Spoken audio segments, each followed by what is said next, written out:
80. I'm Steve Williams on AM 560, The Answer. Get the latest weather, traffic, and news updates online at 560theanswer.com. From the Matrix Home Solutions Studios, this is Chicago's Morning Answer on AM 560, The Answer. Listen to AM 560 The Answer online at 560theanswer.com, on the AM 560 mobile app, on your Alexa-powered smart speaker, and on TuneIn, iHeart, and on Odyssey. Only the biggest stories, only the biggest guests, and only the biggest opinions. This is AM 560, The Answer. Top of the morning, Dan and Amy. I mentioned David Foster Wallace in our last segment, and I shouldn't assume people know who he is, but read Infinite Jest. Put that on your reading list, since I got something put on my reading list from our friend Candace in Mount Pleasant. Put Infinite Jest on your reading list if you haven't, or if you're a leftist and you're illiterate, you can watch the End of the Tour, which is a biopic about David Foster Wallace, where Jason Segel plays David Foster Wallace. Pretty good, actually. And I'm not really a Jason Segel fan.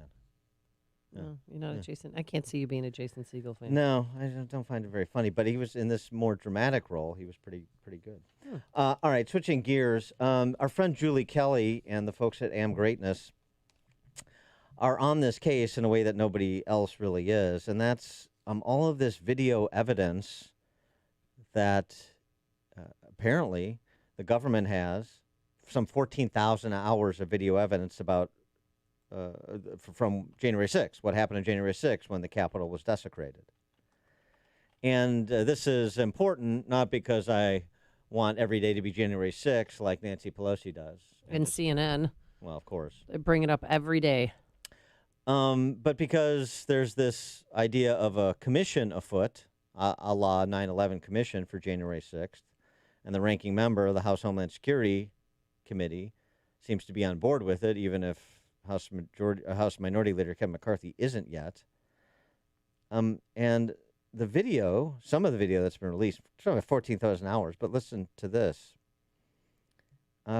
runs counter to what has been filed in court by prosecutors who are prosecuting those who trespassed or did worse on that day. You're going to hear one individual who's inside the Capitol, and at the end of him talking, you'll hear another voice come in, and that other voice coming in is the so-called Q shaman. Oh, Jake from Phoenix? Yeah, I guess. The voiceover actor from L.A.? Yeah. But listen to what these two individuals say as, chaos is ensuing. Everybody, listen up. The police here are willing to work with us and cooperate peacefully, like our First Amendment allows. Gather more Americans under the condition that they will come and gather peacefully to discuss what needs to be done to save our country.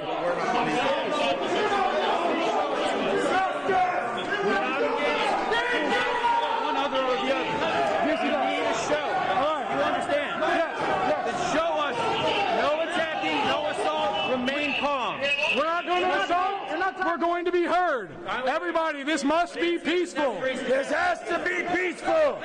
We have the right to peacefully assemble. We have the right to peacefully assemble. That's the so-called Q shaman. And again, we're talking about this not because this is an endorsement of his views or his fashion sense, or that they should have been in the Capitol in the first place. They shouldn't have been. No. It's not an endorsement of anything that was done that day, but that's what people say because they have this narrative and they're going to hew to the narrative, and anybody who stops short of calling for public hangings is an enabler, a co-conspirator, a denier, and so on and so forth. No, just trying to identify what actually happened versus what people are saying happened and respond accordingly. So you heard what they said. The government prosecutors in a complaint filed against the shaman guy, who is not charged with assaulting an officer. He's charged with several counts of trespassing and disorderly conduct. He's been incarcerated since January, denied bail. He has no criminal record. None whatsoever. Well, what's the posture of that with respect to so somebody like him versus these violent criminals that are enjoying the turnstile justice system in America's big cities? It's sort of remarkable. But anyway, in the January 8th filing, the government says one officer, Robichaud, and other officers calmed the protesters somewhat, directed them to leave the area from the same way they had entered. Chansley, this is the shaman guy, approached Officer Robichaud and screamed, among other things, that this was their house and that they were there to take the Capitol and to get congressional leaders. Except you just heard him scream, this has to be peaceful. We have the right to peacefully assemble. So it doesn't mean that he said one thing and he did another at some point during that day. I have no idea. And he later, he's the guy who later sat in Vice President Mike Pence's chair. But the Senate. But that was also, you remember that video of officers walking in behind them. Oh yeah, they were. I mean, there was no violence. There was no destruction of property. They just sat there, and then he wrote a little note. It was inappropriate for them to be there. Not dismissing the trespassing issue, but I'm just saying it. But he's still behind bars. This is characterized as a coup d'état. So that commission deal. Are we going to have public viewing of all this video that the government apparently has, according to Julie Kelly's reporting? And she's usually pretty spot on. For more on this and a number of other issues, pleased to be joined again by our friend, Senator Mike Braun, Republican from Indiana. Senator Braun, thanks for joining us. Appreciate it. Hey, my pleasure. What's your position on this 1-6 commission idea and the continued swirl around what happened on that day? I mean, obviously the left, as we sort of mentioned, doesn't want this to go away forever, and they just want everybody to rinse and repeat their talking points on it. So listening to the conversation there, to me, this is typical of what they've done with big issues that we've grappled with, of course, marinating in fear over the whole COVID saga. That now looks like it's kind of waning, and they're going to pick up on whatever the new topic is. And you can tell that with January 6th, they've tried to generalize it and sensationalize it, and they're good at moving from one subject matter to the next. They're a little quicker footed than we are generally. So this doesn't surprise me. What we have seen evolve here is at least it's a commission made up of an equal number of Republicans and Democrats. They wanted to come out of the gate with, I think, a lopsided version. So where we're going to end up going with this, I'm on an appropriations subcommittee that's going to be responsible for devoting resources to whatever might need to be done to put some basic security into the Capitol.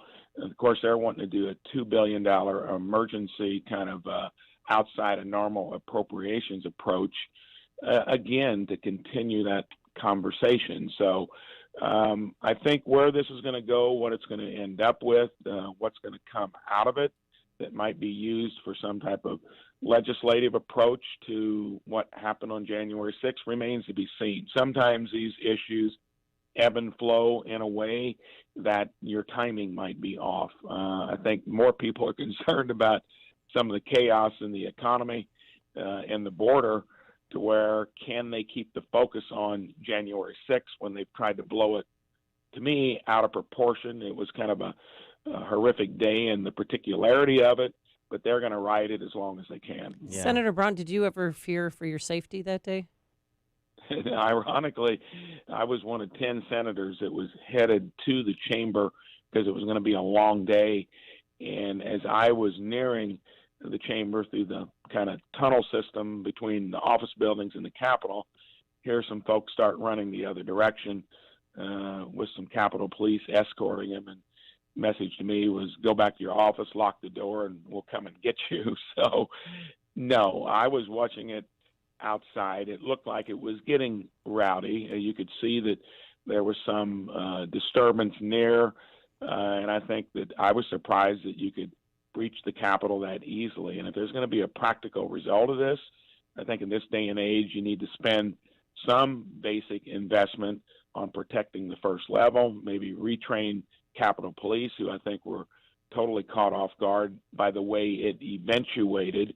But no, not to generalize it and sensationalize it into this is something that's going to be lingering for the mid and long term, and that you try to craft policy around it. That's a Democrat. That's Rahm Emanuel. Don't let a crisis go to waste, and they're going to do everything they can. And I think on the COVID issue, which now looks like, thank goodness, due to warp speed, we got a vaccine, that is losing its essence of what appealed to them, they'll find the next few things to grab onto.